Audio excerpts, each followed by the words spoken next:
अवकाश घोषित होता है तो उस तरह वो सम्मानित व्यक्ति, वो सम्मानित जो भी विभूति होती है वो घर घर तक पहुंचती है, स्कूल तक पहुंचती है, हर सरकारी जगह पहुंचती है, जहां पर कि ये हर कैलेंडर में चिन्हित किया जाता है कि जैसे मान लीजिए हम 16 अगस्त को जयंती मनाएं अवंतीबाई लोधी जी की और सरकारी अवकाश घोषित किया जाए तो हर कैलेंडर में ये चिन्हित किया जाएगा कि 16 अगस्त को क्यों छुट्टी है, इसलिए कि अवंतीबाई लोधी जी का जन्मदिन है। जब ये बात निश्चित होगी, ये लिखी होगी, तो बच्चा बच्चा जानेगा, हर व्यक्ति विशेष जानेगा कि हाँ, अवंतीबाई लोधी जी ने भी एक बहुत बड़ी अपने प्राणों की आहुति दी थी इस देश को स्वतंत्र कराने के लिए।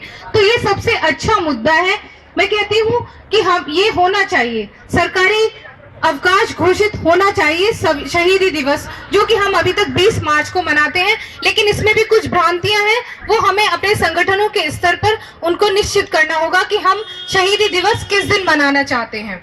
तो पहली बात तो ये हुई। दूसरी कि संसद के बाहर और संसद में अंदर अवंतीबाई लोधी जी का सभी महान विभूतियों के साथ या प्रतिमा लगनी चाहिए या उनका फोटो लगना चाहिए, जिसपे उनके जयंती और शहीदी दिवस पर उस पे पुष्प अर्पित किए जाने चाहिए। वो हमारे समाज के सम्मान के लिए बहुत आवश्यक है।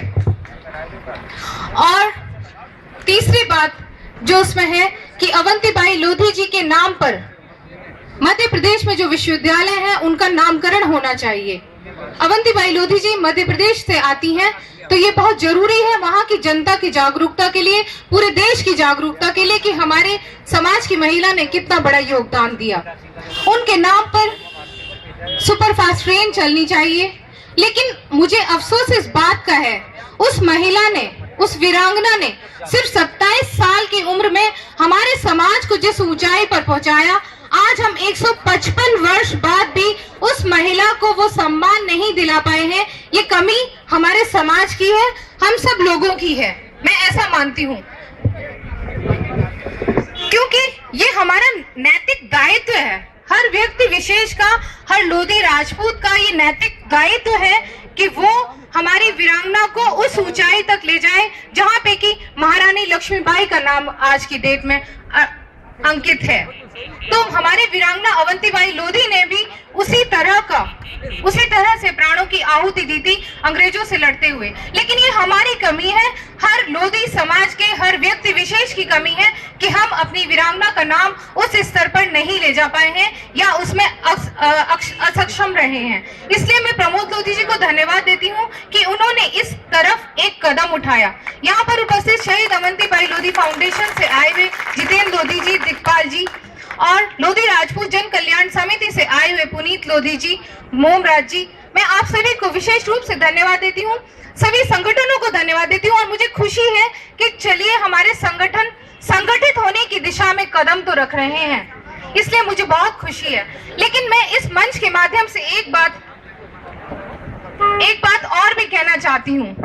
मैंने देखा है जब हमारे समाज के जो लोग कुछ स्तर पे पहुंच जाते हैं, एक स्थान प्राप्त कर लेते हैं, तो वो समाज के जो लोग पिछड़े रह गए हैं, जो नीचे रह गए हैं, उनसे दूरियां बना लेते हैं। ये अच्छी बात नहीं है। जो लोग आगे बढ़ते हैं वो जहां भी हैं, जिस स्तर पे हैं, उन्हें समाज को आगे बढ़ाने के लिए हमेशा प्रयासरत रहना चाहिए, क्योंकि हमारी पहचान समाज से ही होती है। इतिहास इस बात का साक्षी है कि हमें इतना नुकसान दुर्जनों की दुर्जनता से नहीं होता, हमें इतना नुकसान दुर्जनों की दुर्जनता से नहीं हुआ जितना सज्जनों की निष्क्रियता से हुआ है। यहाँ पे मैं ये निष्क्रियता इसलिए वर्ड इस्तेमाल कर रही हूँ क्योंकि जो लोग आगे बढ़ जाते हैं, जो एक स्तर पे पहुंच जाते हैं, जो एक स्थान ग्रहण कर लेते हैं, हमारे समाज के वो लोग फिर पीछे मुड़कर नहीं देखते, ये नहीं देखते कि वो जिस समाज से आए हैं उस समाज को उनकी जरूरत है।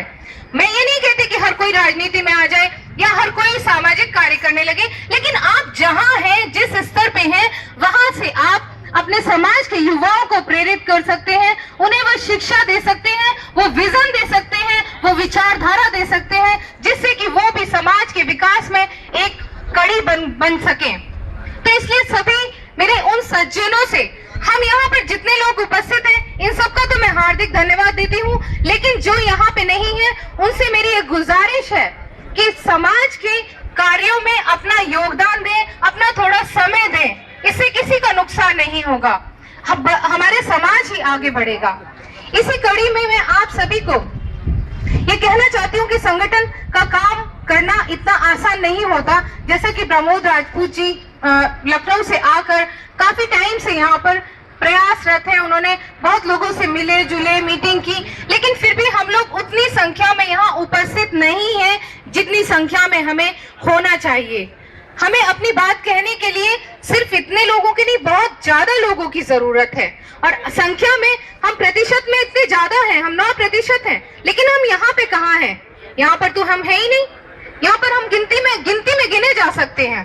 ऐसा क्यों?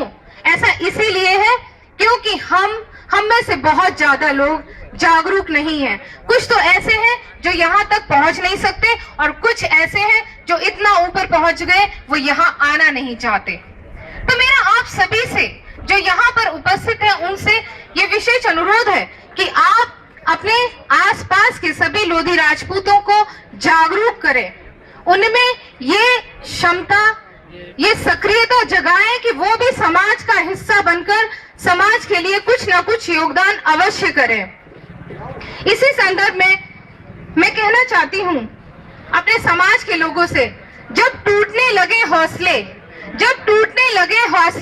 तो बस ये याद रखना, जब टूटने लगे हौसले, जैसा कि संगठन के व्यक्तियों को अक्सर ये मुश्किलें आती होंगी, जब टूटने लगे हौसले तो बस ये याद रखना, बिना मेहनत के हासिल तख्तोताज नहीं होते, बिना मेहनत के हासिल तख्तोताज नहीं होते। ढूंढ लेना अंधेरों में भी मंजिल अपनी, ढूंढ लेना अंधेरों में भी मंजिल अपनी, जुगनू कभी रोशनी के मोहताज नहीं होते। और हमारे समाज की जो कुछ विशेष बातें हैं जिन पे हमें ध्यान देने की सबसे ज्यादा जरूरत है, एक तो हमारा युवा वर्ग जिसे हमें एक दिशा देनी है, युवा वर्ग को हमें वो शिक्षा देनी है, वो प्रोफेशनल एजुकेशन देनी है जिससे कि वो नौकरी के स्तर पर, हर व्यवसाय के स्तर पर अपने आप को आगे बढ़ा पाए, अपने आप को इतना सक्षम कर पाए। आज की डेट में जो शिक्षा की जो हमें गुणवत्ता है वो विशेष रूप से सुधारनी है। सिर्फ ये नहीं है कि हमें बच्चों को बीए कराना है, एमए कराना है, ऐसा नहीं करना है। हमें बच्चों की प्रोफेशनल एजुकेशन पर विशेष रूप से ध्यान देना होगा। यदि हम अच्छी तरह से, हमारे शिक्षा में एक गुणवत्ता होगी, हमारे समाज के बच्चे अच्छी तरह से शिक्षित होंगे तो हम एक सामाजिक रूप से, आर्थिक रूप से मजबूत अपने आप होंगे और उस दिशा में प्रयासरत रहेंगे। जब हम सामाजिक रूप से पहचाने जाएंगे, आर्थिक रूप से मजबूत होंगे तो राजनीतिक चेतना हमारे खुद ब खुद जागेगी, राजनीतिक चेतना हमारी खुद ब खुद जागरूक बनेगी। इसीलिए हमारे समाज को जो सबसे ज्यादा जरूरत है वो है एक तो शिक्षा की। शिक्षित होंगे तभी हम ये जान पाएंगे कि क्या सही है और क्या गलत है। शिक्षित होंगे तभी हम आगे बढ़ पाएंगे, क्योंकि शिक्षा वो मूल कड़ी है जो हमें आगे ले जाता है। मैं भी यहाँ इतने सारे पुरुषों में यहाँ अकेली महिला हूँ तो इसलिए हूँ कि मैं यहाँ पे शिक्षित होने की वजह से यहाँ तक पहुंची हूँ। और सबसे बड़ी बात है कि मैं पुरुषों से, आप सबसे कहती हूँ, ये भी एक बहुत बड़ा कारण है कि आप महिलाओं को आगे क्यों नहीं बढ़ाते आप लोग महिलाओं को? क्योंकि हमें ऐसे पिछड़ के ही रहना है शायद, है ना। एक साधना भारती जी आई, वो थी एक बच्ची है, वो तो अभी एक महिला के नाम पे मैं हूँ। आप लोगों के पास और कोई महिलाएं नहीं है जो काम कर रही हैं, या आप उन्हें क्यों नहीं लाते? ये भी हमारे पिछड़े होने का एक और कारण है। आप सबको इस पे ध्यान देना होगा। अपनी बेटियों को, अपनी बहुओं को, अपनी पत्नियों को शिक्षित करें, उन्हें समाज में पहचान दें। सिर्फ यहाँ बातें करने से कुछ नहीं होगा, हमें जो अपनी पहचान बनाने के लिए अपने घर से काम शुरू करना पड़ेगा, अपनी नींव में काम शुरू करना पड़ेगा। इन्हीं चंद शब्दों के साथ मैं आप सबको एक बार फिर हार्दिक धन्यवाद देती हूँ कि आप सबने यहाँ उपस्थित होकर, सभी संगठनों को बहुत बहुत धन्यवाद देती हूँ कि उन्होंने अवंतीबाई लोधी महासभा को यहाँ पर पूरा सहयोग दिया और हमारे इस धरना प्रदर्शन को आगे बढ़ाने के लिए पूरा जो सहयोग दे रहे हैं, आप सभी का बहुत बहुत धन्यवाद। जय हिंद, जय भारत, जय श्री लोधेश्वर।